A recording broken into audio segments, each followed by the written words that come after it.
$32 million. That's the number we've been talking about. And when we put Kawhi Leonard in here for Troy Daniels, who they agreed to a contract yesterday with, now we are looking at bargain shopping. And I think we can probably put a player like Rajon Rondo in there for the minimum. They also have the $4.8 million room exception.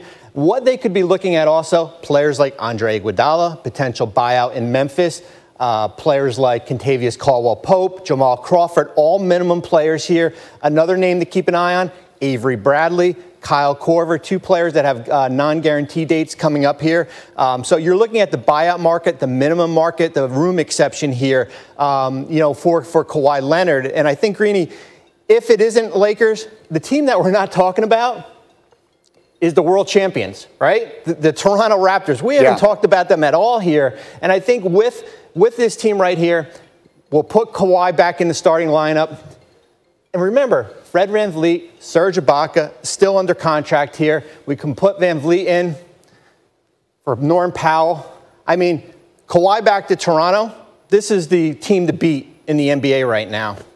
I think that's exactly right. That's a really well done, Bobby. Thank you very much. And as I take this out here to the table, I think the point I would make here is that what we are waiting for is not just a decision from one player who is outstanding. We literally are waiting for the balance of power in the NBA to tilt. If he winds up in Los Angeles, then I stop calling you crazy. At this moment, I don't consider the Lakers the favorite. You put Kawhi on that team, that's not even an opinion. It's a statement of fact. And if he stays in Toronto, I think they're the best team in the NBA. They just won the championship. So we're going to do something here. We're going to make the case. We got these three guys. Laura and I are going to be the judges, and you're each going to make your case for where you think he should go. David, we'll start with you. Make the case for the Lakers. Kawhi, I saw you win a championship with Toronto. It was great. Congratulations. But you did it all yourself. I watched you on one leg. You hobbled the entire time. I watched your teammates terrified to shoot at the end of games against the Sixers. Just wait till you got the ball. Every basket that you made yourself. Guess what? It won't be like that in the Lakers. You want to play 60 games? That's fine. All right, let's go to the Clippers. Sean, make your case. All right, that's fine and dandy. You want to talk about going to be ready-made championship team with all those guys? We look at you like Kevin Durant was looked at with the Golden State Warriors, which Mr. Jacoby had just talked about and being taken for granted in the previous segment. Now, with that being said, home is home. LA is your home. Do the unthinkable. Win a championship with the Clippers. Did I just say that? Tim, make a case for Toronto. Hey, look, Bobby Marks and Mike Greenberg made my case for me. You go back to Toronto, Kawhi, you have the best team in the league. You have a chance to win a second title in Canada, become the first guy to win 2 titles in another country. How about that? I like that case. You can make the most money there. You have a team that you trust, that's built for the long haul, that has Pascal Siakam as a perfect running mate for a long time.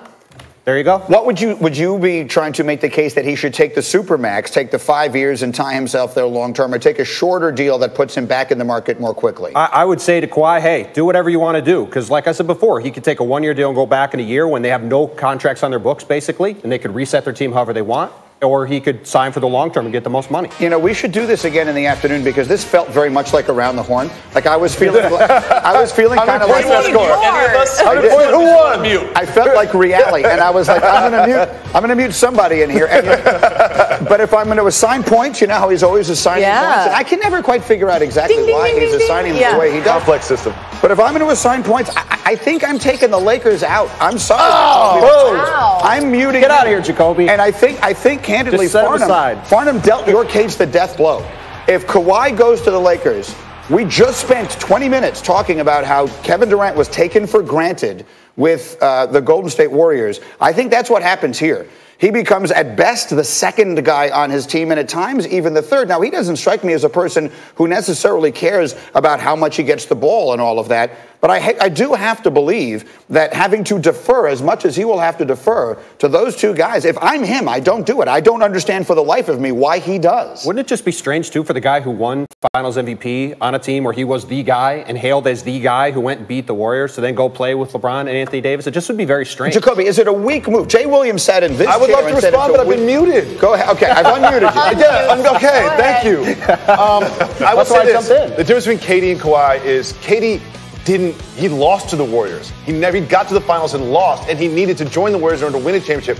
Kawhi scratched that itch years ago. And then this year he did it by himself. Those boxes are already checked. It's time for load management and still winning a championship. So I would like to point out that the way we did that, the Raptors did get the last meeting here at the table. Well done. And that stuck out to me because I actually like the Raptors case the best when you hear them all back to back. Now, Tim, it actually has nothing to do with you. But either way. Come on, you can let me think that. Dropping the hammer today. I thought you did a great job. Either way, I think you think about it and you say, why would he give the Raptors the last meeting if he's not seriously considering it? I've heard your case about that maybe if he already knew he was going there, why would he wait this long? But I just think that there's something about his relationship with Masai Ujiri and winning a championship there. You just saw Bobby Marks throw up what that team would look like. Loaded. With him. I mean, they're loaded. They're Correct. the team to beat. And it's just a question of how important the draw is of home. You're an LA guy.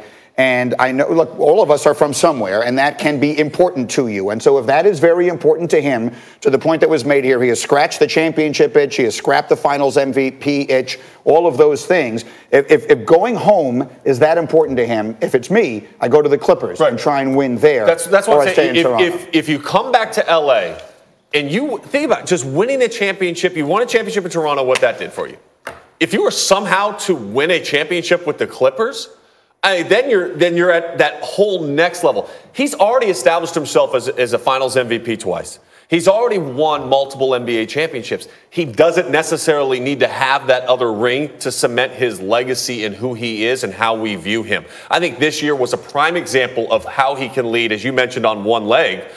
Just how dynamic of a player he is, not just at the offensive end, but in particular at both ends of the floor. So what we planned to do right off the beginning of the show, and I didn't get to it, which was me, so let's do this quickly here before we move on to other things. Forget about the case you made. What do you think he's going to do? We'll go around in this circle. Tim, what do you think Kawhi will do? I've been saying for 2 months I think he's going to stay in Toronto just because they did win. They do have the pitch on every level, the front office, the medical, the coaching staff. He has trust there. He has comfortability there. So I'm going to stick with that. Short term or long? I would say a short-term deal for now. I see that the risk of that is what would make me nervous. This is a guy with a history of injuries. My counter to that is Kevin Durant just blew out his Achilles, which is the single worst injury you could have, and he just got a 4-year max deal. So Kawhi's probably going to get a max deal in a year no matter what. What do you think he's going to do? I think he will join the Lakers. I don't know why he would take a meeting with Magic Johnson. I don't know how he could look at LeBron across the table from him and say, no, I don't want to play basketball with you and Anthony Davis. And I know that he's in Los Angeles taking these meetings for a reason. I don't think he can sit across the table from Magic Johnson and say no. I don't think he can sit across the table from LeBron James and say no. I just don't think he will. What do you think? I think that he's going to end up in Toronto. I really do. I think at the end of the day, I think he goes back to Toronto because it's the best situation. It's the best fit. He can make the most money. It gives him the best. I think he also learned that being in the Eastern Conference is a good thing. Coming from the Western Conference, getting a year taste in the Eastern Conference, where all of a sudden in the Western Conference, we hardly talked about Kawhi, even though he was this good, and he's been this good for a while. He goes to the Eastern Conference, all of a sudden we're like, wow, no, he could be he's a clear top 5 player in the NBA. There's something to be said for that as well. Laura, I'll say this. I think he's going to go to the Lakers. Because I think, my goodness. I don't know why. Well, I agree with Jacoby's point. I don't like the idea of it happening.